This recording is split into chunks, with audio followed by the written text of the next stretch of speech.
Hi, I'm Larry London. Welcome to Border Crossings. On today's show, it's 10-time Grammy Award winner Carlos Santana. As one of music's most respected and accomplished guitarists, Santana is known around the world for his unique brand of rock and blues.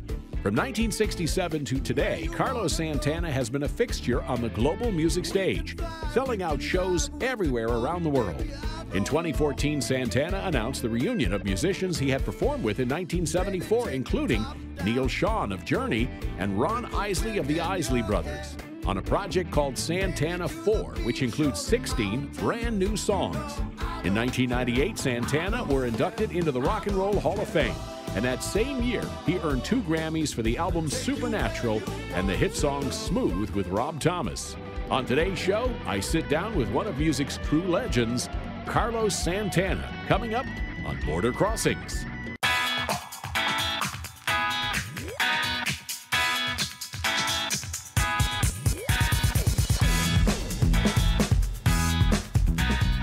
Hi, I'm Larry London. Welcome to a very, very special edition of Border Crossings. It's not often we get to say welcome to a true icon. Today we have a living legend in our studios here in Washington, D.C., a man who gave us so many great songs, so many wonderful notes along the way, all of the positivity and the spirit that he brings to a room. Santana's here. Welcome to D.C. Thank you. It's a joy to be here. It is an honor to have you in our studios, and I want to cover a bunch of ground since we have some time with you, and I know you're currently promoting a brand new album, which you're very excited about. But before we get into the new album, the first question, I read that when you were growing up in Mexico, you studied violin first. Yes, my father's a violin player, and he taught me how to grab it, how to hold it, how to get...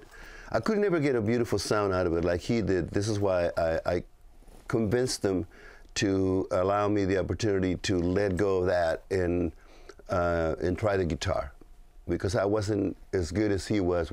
Because, you know, it's all about sound, you know, the sound, because your sound is your face. You know, that's why I tell people, don't use pedals, because if you use pedals, then people won't recognize your sound. You know, your sound is like Billie Holiday's voice. As soon as you hear one note, you see it's her face, you know. So I didn't have a sound in the violin, and so I convinced my father very gingerly to allow me to pick up another instrument, which was the guitar. And I know that Dad was in a mariachi band, and you were growing up around music. Is that what drew you to music, or was it something else that brought you into music? Well, you know, my father and his father were musicians, but I think what drew me to music was even though I was a child, I could see by people's eyes, especially women and children and older people, how they looked at my dad with such adoration, you know, and I said, I want some of that. I want people to look at me like that. You know, this is really cool, the way people look at my dad, like he's the cat's pajamas or something, you know. So people just really adore my dad till he passed. So you started playing the guitar. You taught yourself how to play guitar? He taught me the basic chords, and he taught me how to, as Wayne Shorter would say, how to visit the note. Wayne Shorter said to someone, I won't say it because I don't want to hurt his feelings, but Wayne Shorter said to someone, you know, notes are like people. You must visit them once in a while, you know, which is a wonderful way to tell somebody, stop what you're thinking and really, really feel each note and give it all your heart, you know. So my dad taught me that.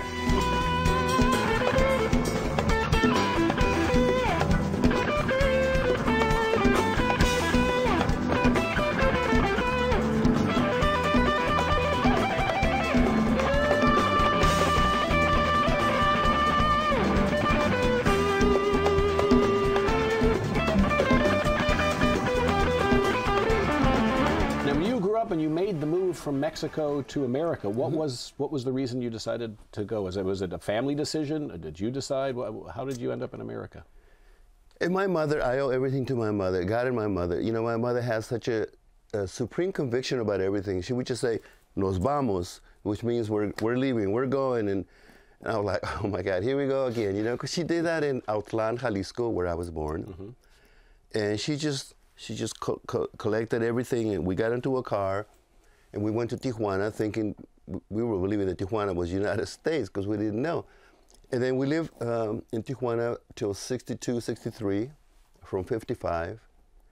And then we did the same thing in San Francisco. It's my mother who always said, "Nos vamos," we go, and I would never argue with my mom at that level. I would just, we just go with her. But she was the one that was forward-thinking with her vision that she wanted something for all of us, my 4 sisters and 2 brothers and myself, to have a better opportunity to realize your dreams. This is the nation to do that. This is the country to do that. Well, you certainly have realized your dreams, and you've created dreams for many of your fans around the world and given them inspiration to realize theirs as well.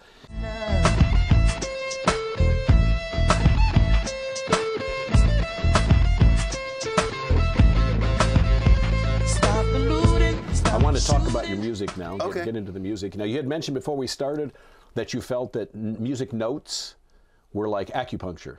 Can you explain that a little bit? Well, needles, as we know, finally here in America, we understand that acupuncture does help heal physical body by releasing this or igniting that. Notes are like needles that go inside victims, the victim mentality, the dark people with the dark minds. And notes can accelerate people changing their mindset from being angry, resentful, suicidal, even strapping themselves with bombs. Music can help those people cry and laugh and say, "What the hell was I thinking about?" And music can remind you of your divinity. When you remember your divinity, you immediately have the muscles of compassion, forgiveness, and mercy. When you think crooked and twisted, you don't have compassion, mercy, and forgiveness anymore. So this is why we love John Lennon's music, Imagine, or Marvin Gaye, What's Going On, or Sam Cooke, A Change Is Gonna Come. Billie Holiday, God Bless the Child. I can go on and on. There's certain songs that need to be played on the radio constantly, elevators, shopping malls, and everywhere. Because these songs, the notes in these songs, there are assigned and designed to dismantle twisted, crooked concept that you're a wretched sinner and that you're not worthy of God's grace. And then you begin to walk like you are, a beam of light, an angel, and really do, with superpowers, transform, the ugliness that we see so much on CNN. What I'm talking about is very tangible. It's not hippie, wishful thinking. To me, it's very, very tangible. So we have a responsibility to invite music to play Naima, John Coltrane, A Love Supreme, One Love. I know the songs, and if we play the songs, in fact, I invite everyone in the radio to create an experiment for 6 months. Play certain songs on the radio, amidst the other things that you need to sell, but play one station where it just plays a certain frequency of songs, and you will watch a behavior, in this world. People will begin to conduct themselves with a lot more integrity, a lot more compassion, a lot more high consciousness. High consciousness can be very profitable. Very, very profitable. If done correctly. Yes. So now I want to talk about the new album. Okay. It's a reunion. Yes. It's a long time coming reunion. Yes. And your good friend Neal Schon, who you guys performed with many, many years ago, and then when he was a teenager, and then he went on to be in Journey. How did you guys reconnect? Santana IV, that's the new album, the new DVD, the new project. Why did you decide now's the right time? Neal Schon, very graciously and very, with total vulnerability, became very vulnerable with his eyes and his voice, saying, I need to play with you, I want to play with you, and I need to play with you constantly. And I was like, oh, so he disarmed my heart to the point where when I looked at him, I saw that he really meant that he was reaching out without any ego from his heart, saying, I really want to co-create music with you. And I saw the same thing that I see when I approach Wayne Shorter and Herbie Hancock and John McLaughlin, certain musicians, or Miles Davis. The same thing that I offered them, he was offering to me, which is, so I said, okay, after about a year, I said, okay, it took me a while. And then I said, well, why don't we call Gregg Rolie and Michael Shrieve and Michael Carabello and see if we're all of us ready to do this now, because it's been 45, almost 50 years. And to my surprise, everybody was ready to do this. And it was so much fun reconnecting, not even recreating because it was already created, but reconnecting with that alchemy and frequency or chemistry. Paul McCartney, John Lennon, Mick Jagger, Keith Jarrett, you know, Marvin Gaye, Berry Gordy, you know, certain people just have a chemistry about them. You know, as soon as you get into the room, 2 and 2 becomes 7, yeah? And yes, that's exactly what happened. We got together and the music just, it's very, very natural and normal. Mm-hmm. Does it feel like this much time's passed by? I mean, it probably feels like just yesterday you were out there at Woodstock playing, you know. You're absolutely right. You know, I have very little concept of time, fortunately, you know. I think I'm very grateful to God that he gave me that kind of mind where I don't think like that, you know. Mm-hmm. I'm more in the moment, in the fullness of the moment. So now it feels wonderful, you know. We also did 16 songs in 4 days with my brother Ronnie Isley, who I consider to be the king. Aretha Franklin is the queen. Ronnie Isley is the king of United States. You know, and that's just the way it is. Right, from the Isley Brothers, right? Yeah. Of course. Yeah, great voice, great vocalist. Oh, wait till you hear this music. It's gonna, you know, I love making cynical people cry, because when they cry, they become children again. And children can do the impossible. Grown-ups become cynical and they don't believe anymore in miracles or blessings, you know. And this music that we created with Santana IV and also now with my brother Ronnie Isley. And by the way, my wife, Cindy Blackman, Santana, plays incredible drums. She helped me with everything that I'm doing. She produced it, co-produced and produced. And I feel really grateful to God because he did send me a partner,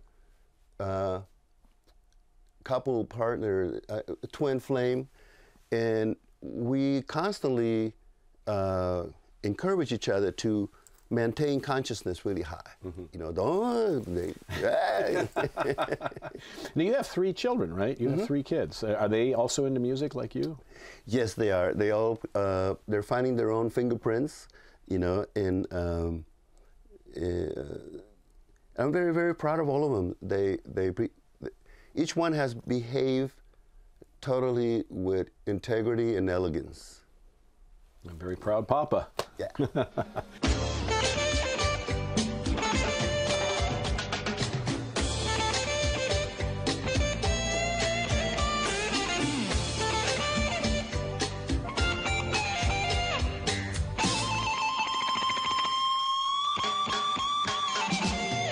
So you sit down in the new album and 16 songs. I mean, it's a collective effort. You didn't redo any songs. These are all brand new songs? Yeah, brand new songs. That's great. Yeah. Excellent. And will the band go on tour together for the new album? We're doing Madison Square Garden and a couple other concerts up north.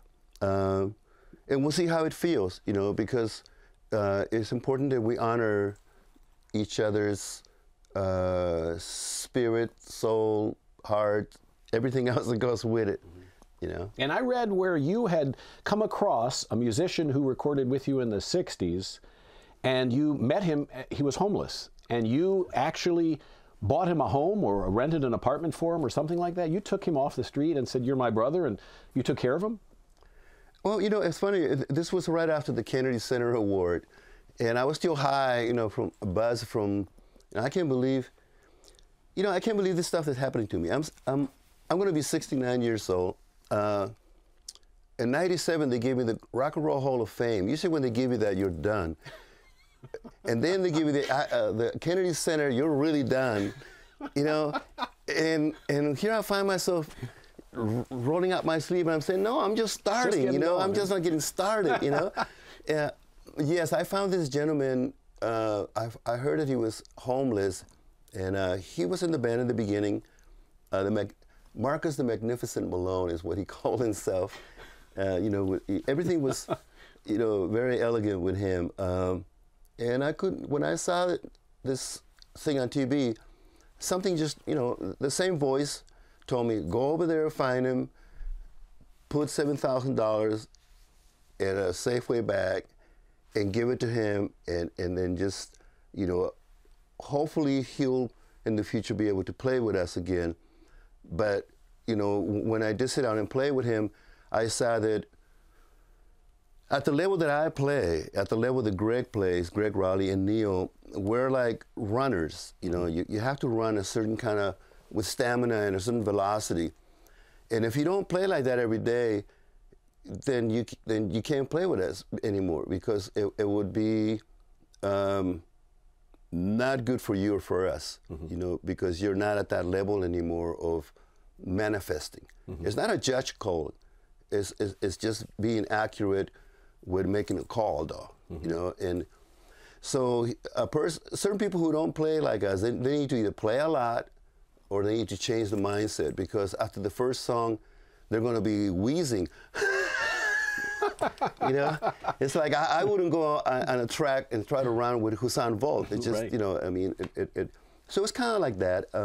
But I did my best to honor that, you know, and somehow it went viral because I did want to do something from my heart for him, to offer him, hopefully, an opportunity for him to, you know, just walk differently and collect yourself.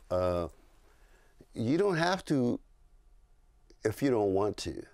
You know, if I lose my fingers, I can still create, and people will still need me, because I can make myself a force that people need. You know, I wouldn't be homeless because I don't have that kind of mentality.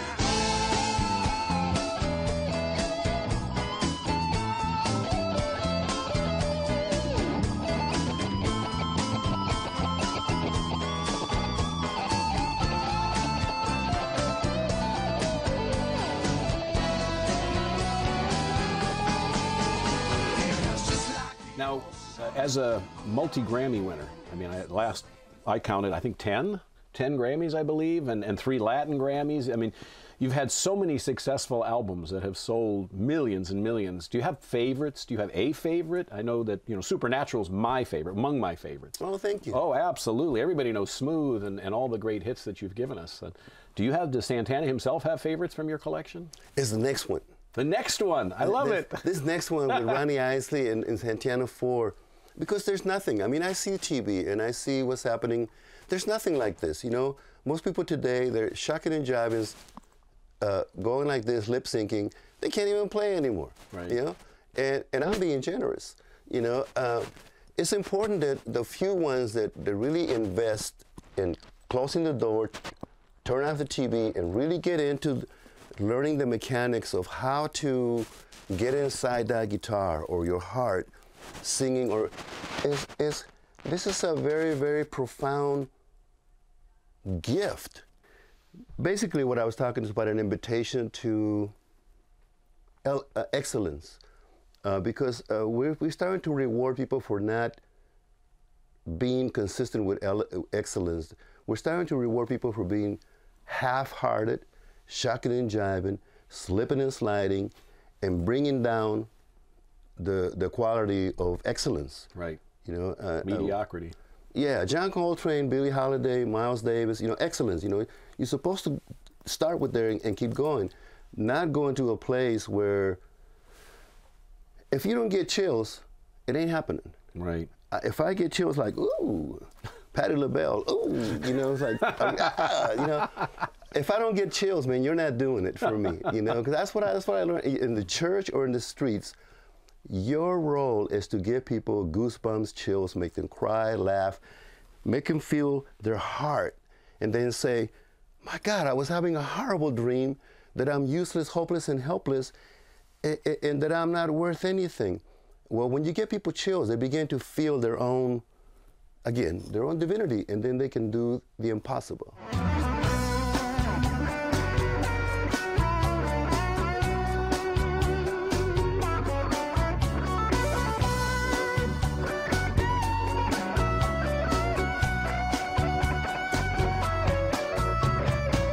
Plus decades, you have been giving us all kinds of chills.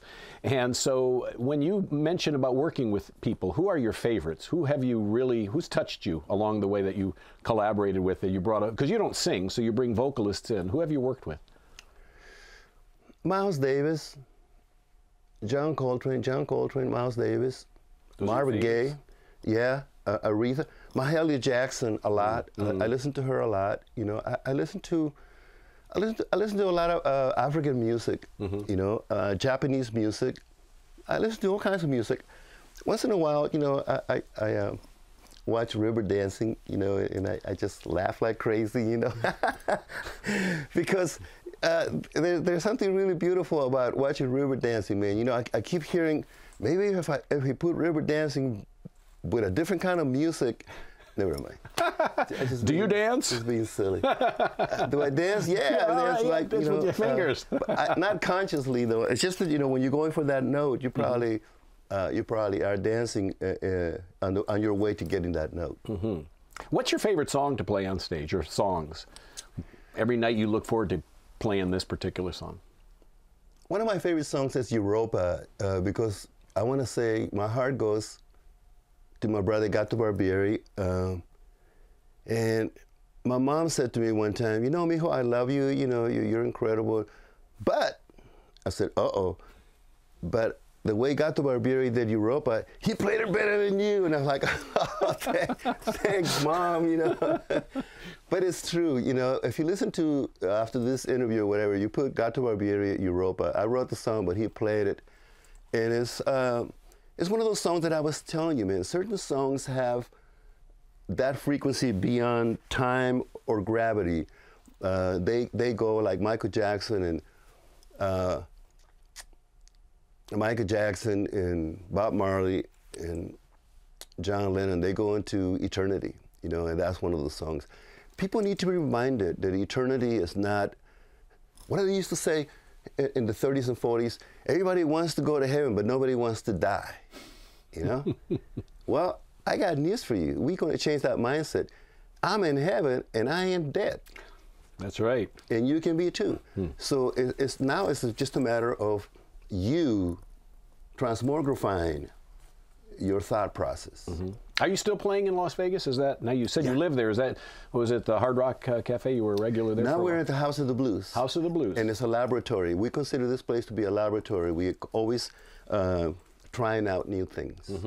So people want to see you perform, that's where they're going to go. Yep. Absolutely. And a little touring around the world. Now, when you travel the world, do you have favorite spots you like to go? Because we're reaching a lot of people in a lot of places. So.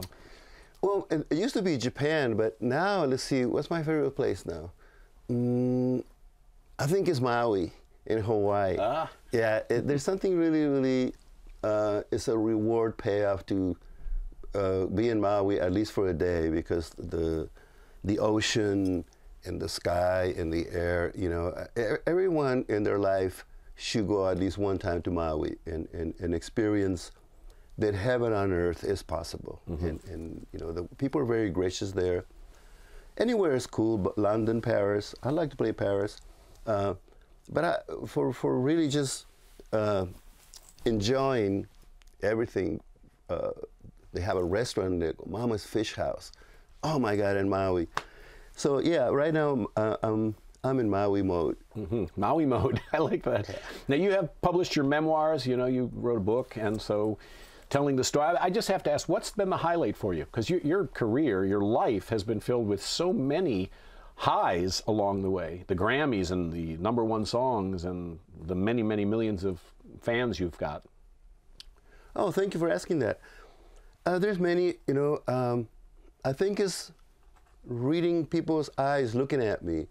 When I first saw Tito Puente or B.B. King or Desmond Tutu or, you know, or Maya Angelou, the way they look at me, you know, it validates that I'm significant, meaningful, and I'm a good guy. I'm a good person. I love, my highlights is always watching people's eyes looking at me. The way people looked at my dad, you know, with adoration. I like to be adored. Who doesn't, you know? Well, you are adored. You are adored. What advice would you give to young up-and-coming musicians? Somebody who says, I want to be Santana. I want to play the guitar. I want to make it talk. I want to do what he did. What, is there anything that you could help with advice-wise that would make the journey a little easier for them? I would say, time yourself. In 1 minute, how many times can you give yourself chills? Learn to give yourself chills. And all is fair. Think of anything, it's all fair. Just think whatever, you know, if you can't give yourself chills, do something else for our benefit, yeah? But if you're really gonna intend on being a musician, learn to give yourself chills first, because if you don't feel it, nobody else will. All right. Well, you give us chills, Santana. Santana IV is the name of the album and the DVD, and what a pleasure it is to meet you. An honor to have you here at the Voice of America. Thank you for joining us. Thank you so much. I'm Larry London, and this is Border Crossings.